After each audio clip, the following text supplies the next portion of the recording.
मिरेपूड आणि अद्रक रस.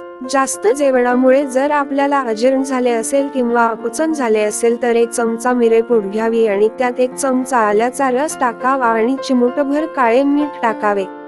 आता हे सर्व मिश्रण एकत्र करावे आणि जेवण झाल्यानंतर प्यावे व 10-12 मिनिट मोकळ्या हवेत चालावे. असे केल्याने ढेकर येऊन खाल्लेले जेवण जिरते आणि पचन होते. अब्रिव्हिएशन साइन.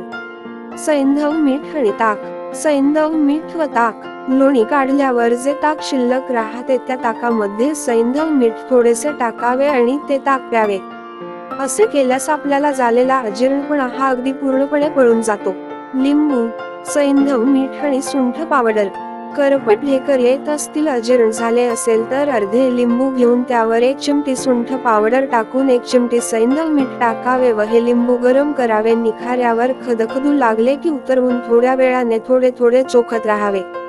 लोणी काढल्यानंतरचे ताक तुम्हाला आवडत नसल्यास तुम्ही साधे म्हणजे ताजे बनवलेले ताक देखील घेऊ शकतात.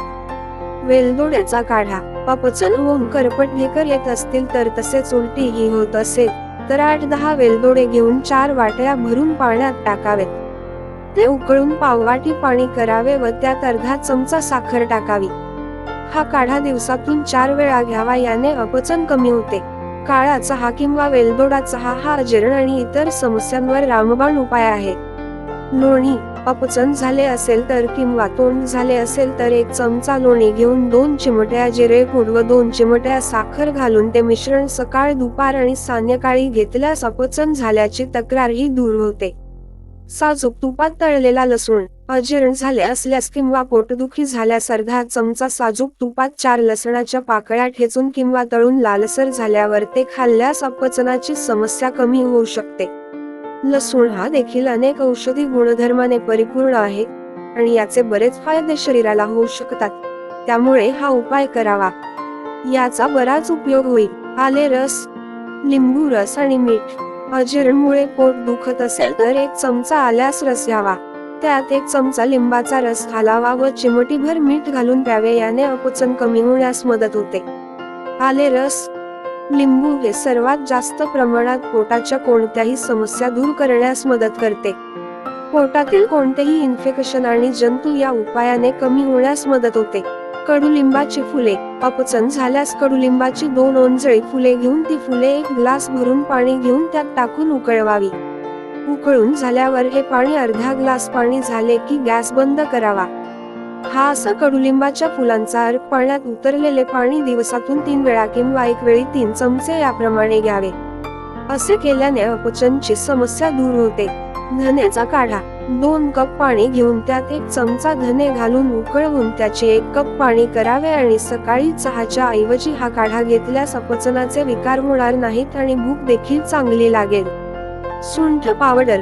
पाव चमचा सुंठ पावडर घेऊन त्यात पाव चमचा साखर घालून ते मिश्रण रोज सकाळी अनाशे पोटी घेतल्यास भूकही चांगली लागेल आणि अपचन झाले असेल तर अन्न पचेल आणि अपचनामुळे होणारे त्रास देखील होणार नाहीत.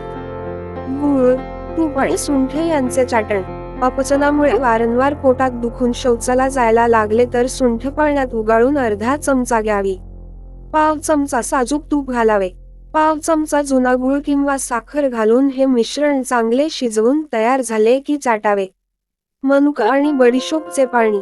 अपचन होऊन आंबट ढेकर येत असतील तर मुठभर मनुका घ्यावा आणि तेवढीच बडीशेप 1 ग्लासभर पाण्यात उकळवून घ्यावी. आता हे पाणी जवळपास अर्धा ग्लास पाणी होऊ द्यावे. हे झाल्यावर ते पाणी गाळून दिवसातून एकदा घ्यावे. याने अपचनाच्या त्रासापासून मुक्तता मिळते. हा काढा म्हणजेच पाणी हे सकाळी अनाशे पोटी घ्यावे. जेवणानंतर शतपावली. रोज जेवण झाल्यानंतर लगेच न झोपता तसेच एकाच जागी न बसता आपण मोकळ्या हवेत किमान 10 मिनिट तरी फिरवयास जावे. यामुळे तुम्हाला निश्चितच अपचन होण्याची समस्याही उद्भवणार नाही आणि तुमचे आरोग्य उत्तम राहील. सतत अपचनचा त्रास होणाऱ्या सर्वांसाठी शतपावली हा उत्तम उपाय ठरू शकतो. त्यामुळे रोज जेवणानंतर किमान 15 मिनिटे तरी शतपावली ही केलीच पाहिजे.